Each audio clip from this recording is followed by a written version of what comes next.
Gather round, I'm going to tell you the story of the 29th MCU movie. What's going on, guys? I'm Chris and welcome back to another video. So today I'm giving you my review of Thor Love and Thunder, the latest MCU film, the fourth Thor film. Is it a worthy sequel? How does it compare to Ragnarok? I'm going to tell you guys that here in a second, but before I do, make sure to hit that like button. Comment down below your expectations for this movie if you have not yet seen it. What are your thoughts if you have seen it? And make sure to subscribe to that notification bell. I have a slew of MCU videos coming very soon, so stay tuned for those in the coming days. So like I mentioned, Taika Waititi is back in the director's chair for Thor Love and Thunder. He did Ragnarok, a movie that kind of rewrote Thor's character for the better, in my opinion, because he was at a very bad place until Taika came in and made him more of like a mainstream, accessible character to a lot of people, a lot of fans in the MCU. So going into Love and Thunder, I had no reason to be worried. I thought this movie was going to be a blast, and to a certain degree, it had a lot of elements that worked for me, but as an overall movie, I didn't dig it as much as I thought I would. Now, I want to highlight some of the things that I absolutely loved before I get any further in this review, and the first one being the soundtrack in this movie slaps. If you like the music from Ragnarok, you're going to love the music choice here. Guns N' Roses may or may not be played a few times in this movie, and the way that this soundtrack accompanies these action scenes is just so cool. Like, a lot of times these superhero movies or big blockbusters will use a song in marketing, and then it won't be in the actual movie. When you actually hear a song from a trailer in the movie, it makes it 10 times better. And the action sequences in this movie were so well directed and just so much fun. There's one in the first 10 minutes I dug, and there's one in particular that is the standout sequence in this movie because the aesthetic of Taika Waititi shines through here. Like, if you want to talk about a visually beautiful film at times, there's one scene where there's a creative decision made that I won't spoil if you haven't seen the trailers. There was a really unique visual decision made, and I like the way that that scene played out. Now, another thing going into this movie that we were all excited to see, and I'd say one of the highlights, is Christian Bale as Gorr the God Butcher, because Bale arguably is the best actor ever to step foot in the MCU, and him playing a villain in the MCU is something that I was really excited to see. And as Gorr the God Butcher, I can say I think he is probably one of the top tier MCU villains. Now, there's a few things I wish they did differently with him. Notably, I wish that he had more screen time, because a lot of times MCU villains are introduced early on and they kind of, disappear during the course of the movie. I could name a handful of films where that is the case. It's still a great villain, they just don't really have a lot of time to shine, and that's how I felt with Gorr, because he was so well acted by Bale. He was darkly comedic in a way. There were certain scenes where my theater would laugh, and it was like, I'm surprised they went a little bit of a dark comedy route with him in one scene in particular that worked for me. I just wish they really dove into his character a little bit more. He is fleshed out. You'll definitely understand his motives and why he's doing what he's doing, but I just wish there was more of him so that we could really feel the threat of Gorr the God Butcher a little bit more than we did, because he's a God Butcher. He's supposed to be this destroyer of worlds, and I didn't fully buy into that during this movie, unfortunately. We have Jane Foster making her return to the MCU in this movie as well, and Natalie Portman crushes it here. I won't reveal any details about her character in this movie, and some of the scenes involving Jane are absolute gut punches. Seeing her and Thor warm back up to each other was another dynamic I really enjoyed in this movie, because a lot of people are saying this is like a rom-com type movie.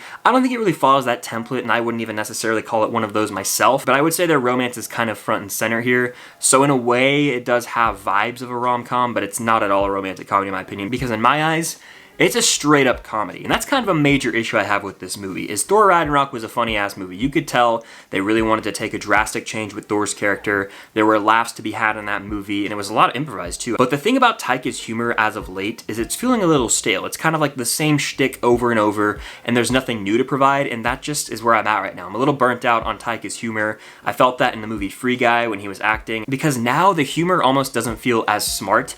It's almost like every line has to be a joke, and like the character of Korg, I'm just so like over. Like, I get it, I'm a rock and I talk. A lot of the times this humor just feels so cheap, and to be honest with you, it actually was starting to take away from the more dramatic, serious moments in the film, which made the stakes feel so extremely low, unfortunately, because it all just felt so goofy. Like, I could never really take this movie seriously, and that's just my major complaint, is I could even take Ragnarok seriously. There were moments where that movie got really dark, but in this movie, it just feels like, oh, Gorr has this one serious scene, and then we cut to this drawn out sequence that just feels like everyone's putting on a show to try and get laughs, and it just didn't really click for me. In fact, the whole middle act involving the character of Zeus was almost unbearable. Like, I didn't like Russell Crowe's performance or character in this movie at all. I get that's the way he was written, but again, that whole Taika shtick just takes away from Thor's character, because at its core, Thor Love and Thunder is a movie where Thor himself is trying to find himself in the universe, and he's trying to really understand his place in the world after the events of Avengers Endgame.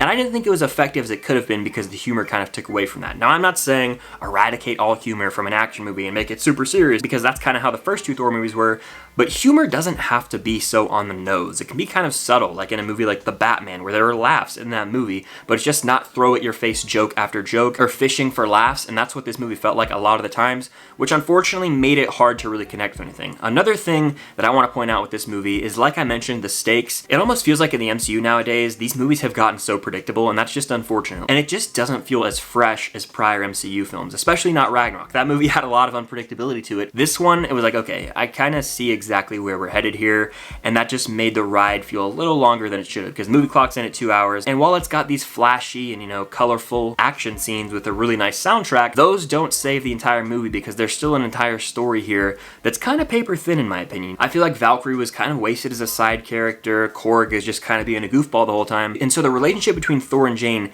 didn't hit me as hard as I wanted it to. And I can't get into my main issues with the third act until I do a spoiler review or live stream, but I really don't like where this movie ended and certain decisions that were made in the third act. I thought not only was it goofy, but it felt kind of unearned and really took away from arcs in the entirety of the film. It almost like made me question the point of why I watched the movie because of the way certain arcs and characters had a resolution. I was not crazy about it at all, and I will get into that in a spoiler video. And even though the movie's only 2 hours long, there are moments where it really slowed down for me. And a lot of these plots in the Phase 4 movies have felt so all over the place in a way that it doesn't feel like there's a cohesive narrative. It feels like every single one of these movies is people just going to different planets until the very end battle, and it's like, okay, we can kind of break from that mold, you know? Like, we don't have to make the same movie and over. And I've started to kind of open my eyes to that lately and feel a little burnt out with the MCU because it feels like every new movie we get follows a very similar template, and it has a villain and we kind of know their fate going into the movie, and it's got this humor that doesn't necessarily work all the time, and that feels like the case here. Because I wanted to sit here and say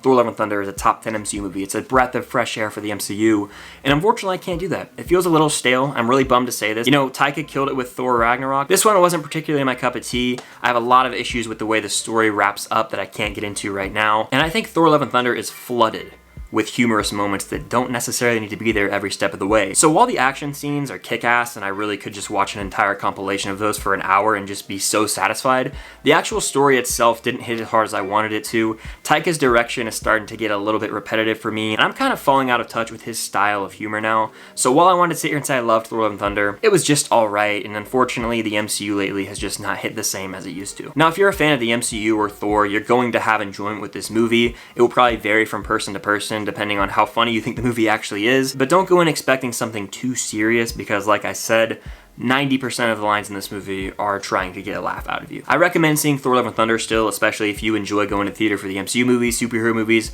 or, you know, action, summer fun, because there's a lot of fun to be had here. Again, it's an MCU movie. There's going to be those fun moments for sure, but at the end of the day, I wanted a little more substance with Thor Love and Thunder, and I didn't feel like it delivered on that. But what are your guys' thoughts on the movie? Let me know in the comments down below if you have seen it. What are your expectations if you have not yet seen Love and Thunder? Make sure to let me know in the comments down below. Make sure to subscribe to that notification bell as I will have an MCU ranking, some MCU tier lists, and other MCU related videos coming in the next few days, so stay tuned for that. But thank you guys so much for watching, and until next time, I'll see you guys later.